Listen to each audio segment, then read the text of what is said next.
ભક્તિનો મહિમા છે. આપણી પરંપરામાં બધા ભજનો અમુક સમય ગવાતા, આરતી અમુક સમયે ગવાય, બધું આડધડ નો ગવાય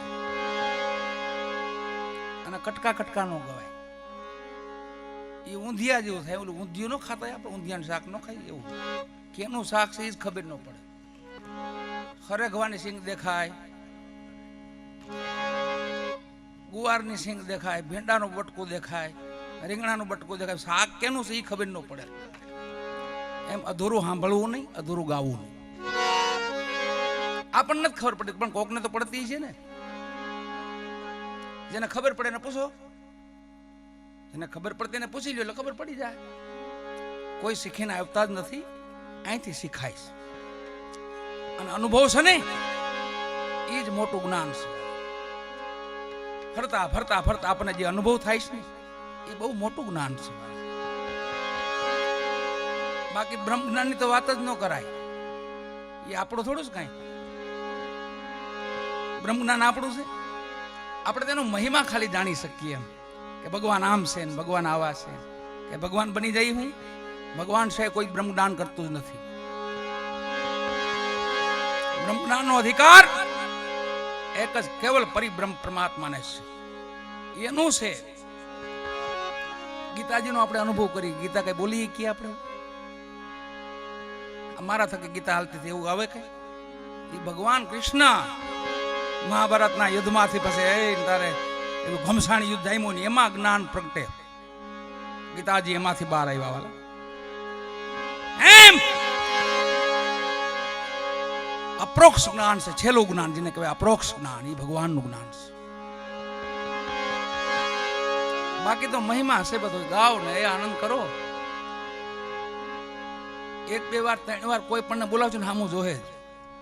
એ ભાઈ એ ભાઈ એ ભાઈ તો ભાઈ હા નામ લઈને બોલાવો. જો આગળ ન જોવો કહીજો કાક મારું કામ લાગે છે. એમ રાઈડ પાડતા પેલા તો રાઈડ પાડવી હારી, એમ એને સંભળાય. એમ અહીંયા સદગુરુ જીવણ સાહેબ એમના શિષ્ય પ્રેમ સાગર કોટડા સાંગાણી અને એમના દીકરા એટલે વિશ્રામ સાહેબ. ગુરુ હોતો નતા પ્રેમ સાહેબ એમના, અને દીકરા વિશ્રામ સાહેબ એમના દીકરા હોતો નતા. આમાં એ નાતો નથી રહેતો. બાપ ગુરુ થઈ શકે અને દીકરો પાછો શિષ્ય હોતો બની શકે. એ વિશ્રામ સાહેબ પ્રેમ સાહેબ ના શિષ્ય બન્યા. અને પછી આ આરતી એની છે, વર્ષોથી આપણે ગાઈએ છીએ.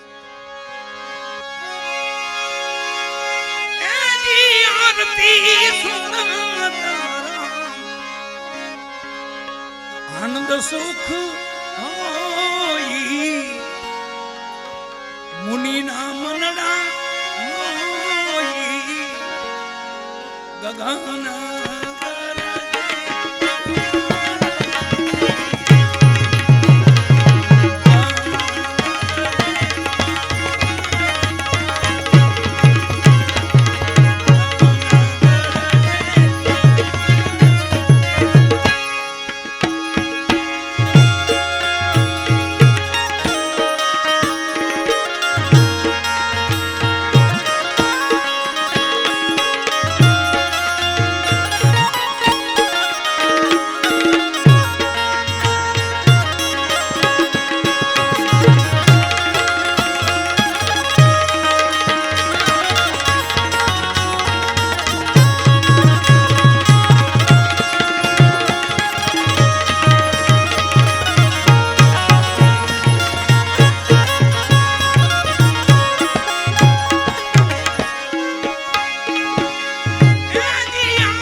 માયરણું કારણું છે જોરા સુગરા હસે સાંભળે સુગરા હસે સાંભળે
વસ્તુગતિને વિચારતા વસ્તુગતિને વિચારતા મારા મટી ગયા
દહીણો લોટું દિયે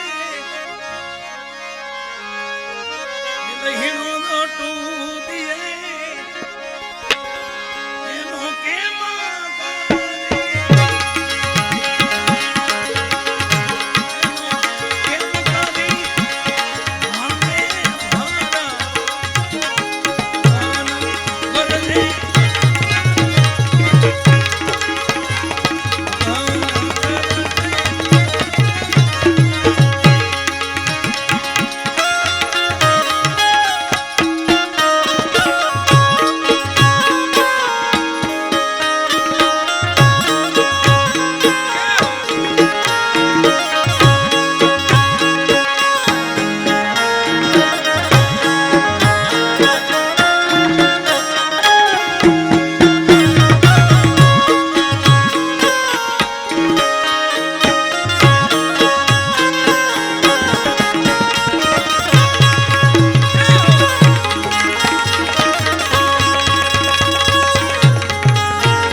શીખે સુને સાંભળે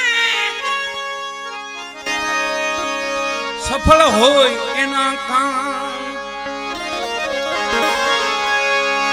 તો આત્મ બુદ્ધિ ઉપજે વાજી આત્મ બુદ્ધિ ઉપજે આત્મ બુદ્ધિ બુદ્ધિ તો બધાયમાં હોય એવું ન હોય પણ આત્મ બુદ્ધિ સત બુદ્ધિ જરૂરી એની છે વાલા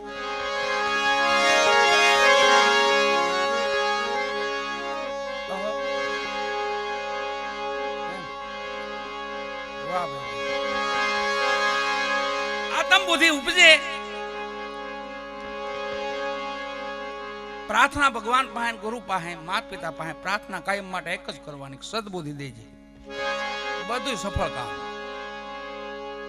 એમાં થોડીક ઉણે પાવી જો ખાલી થોડીક કબૂદી થઈ ઈ કઠણાઈ મોટી સંતોએ હું માંગ્યો સદબુદ્ધિ આત્મ બુદ્ધિ ઉપજો કોણ કહે છે વિશ્રામ સાહેબ કહે છે બુદ્ધિ તો જોઈએ છે બધાયને પણ પ્રાર્થના કરી ભગવાન પાસે ગુરુ મહારાજ પાસે પ્રાર્થના કરી પ્રભુ અમને આત્મ બુદ્ધિ આપજો સદબુદ્ધિ આપજો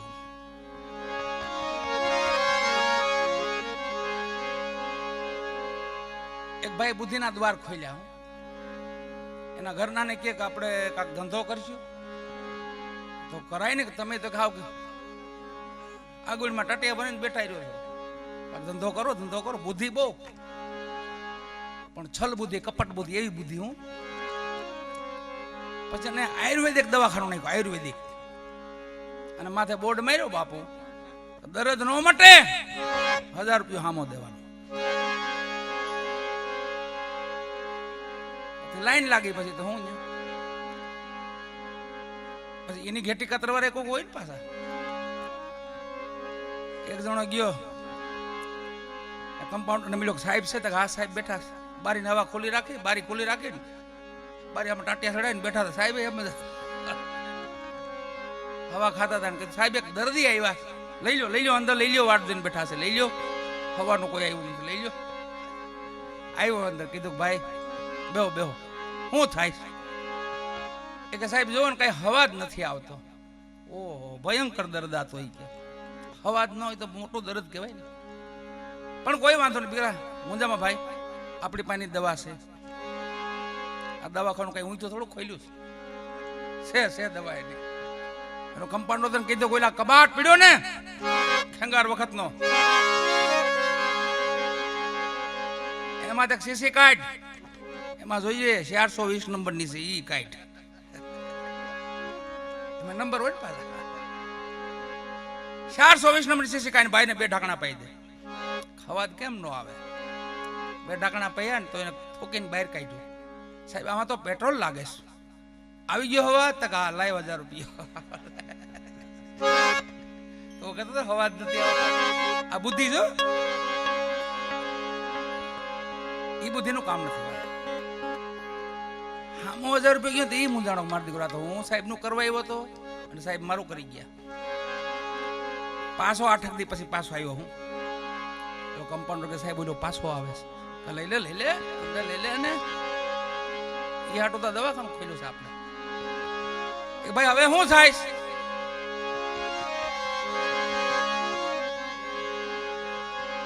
કે સાહેબ જોવો ને કે મેમરી બધી બંધ થઈને કઈ યાદ નથી રહેતો. કે ઓહો હાવ પાગલ પણ કઈ યાદ નથી. ઓહો હવે એની દવા તો મારે છે દીકરા. મુંજામાં બે હાડી કીધું ઓલા કબાટમાંથી 420 નંબરની સીસી કાઢ, એમાંથી ભાઈને 2 ઢાંકણા પાઈ દે. તો બેઠો કે સાહેબ એમાં તો પેટ્રોલ છે કે નહીં? એ કે આવી ગયું યાદ તક લાય 1000 રૂપિયા. તો કહેતો તો ને આવી ગયું યાદ તક લાય 1000 રૂપિયા. 2000 ટકો જેવો મારો દીકરો. હું આ સાહેબ નું ખેતી કાતર આવું છું, સાહેબ મારી કાતરી જાય. 15 દિનો ગાળો પાડીને પાછો આવ્યો હું. આવીને સાહેબ ને મળ્યો. સાહેબ હવે શું થાય? કે જો સાહેબ કઈ દેખાતું નથી. ઓહો અંધાપો હા સુરદાસ? હા સાહેબ હા કઈ દેખાતું નથી. ઓહો એ દવા મારી પાસે નથી, લતન મારે 1000 દેવો પડશે આજ તો. હવે એમ કરીને 500 ટકો કાઢ્યો. લે હાલે તારા 1000. હાથમાં સાહેબ આ તો 500 છે. દેખાઈ ગયું? લાયો 1000. આ બુદ્ધિ મહાપુરુષો એમ કે ઈ બુદ્ધિ નહીં, છલ બુદ્ધિ, કપટ બુદ્ધિ. સદગુરુ સવારામ બાપાએ શું કીધું ખબર? 36 અક્ષર નો વિસ્તાર, નગાક્ષર 9 બાદ કરીને હાલો તો હારા કે હવ. એ 36 અક્ષરમાં નાગાક્ષર કેટલા ખબર? 9 અક્ષર. એને કોરે કરી નાખવાના વાળા. જીવનની મજા લેવી હોય તો ગળથળિયા જેવું જીવન જીવવું હોય તો કઈ એને કોઈ રોકતું નથી. પણ સીધું સરળ જેને જીવવું હોય ને, જેને પરમાત્માની કાંક ખોજ હોય ને, જેને કાંઈ ગુરુ મહારાજની ખોજ હોય ને, સત્યની ખોજ હોય ને, ધર્મની ખોજ હોય, એવા કોઈ પુરુષ હોય ને તો એને માટે તો 9 અક્ષર કોરે જ કરી નાખજો. પેલા 2 અક્ષર છે છલ, જગતમાં કોઈથી છલ નહીં કરવાનું. બીજા 3 અક્ષર છે કપટ, કોઈથી કપટ નહીં કરવાનું. અને છેલ્લા 4 અક્ષર ખાટપાટ, નિંદા. ગધેડા કીધા. બોલો ગધેડો ફૂંકે હણાય, હાલો ને કીડીબાઈ ની જાનમાં. એને ગધેડો કીધો. નિંદક છે ગધેડો છે. નિંદા કરો તો 2 બાજુ તમારે હાનિ જ. સાંભળો તો હાનિ થાય, નિંદા કરો તો હાનિ. અને ઈ કર્મ એવું છે કે તમે નો કરો ને ભોગવવું પડે. તમારે તમે કર્મ નો કર્યું ને ભોગવવું પડે. ઈ છે નિંદા. આ 9 અક્ષર છે એને બાદ કરી નાખો, આખી દુનિયા બોલાવે કે આવો બાપા આવો, પધારો, આવો આવો આવો. એટલે સદબુદ્ધિ વાળા અહીંયા વિશ્રામ સાહેબ કે છે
હવે સમજ કર બિગડે સો બન જાવ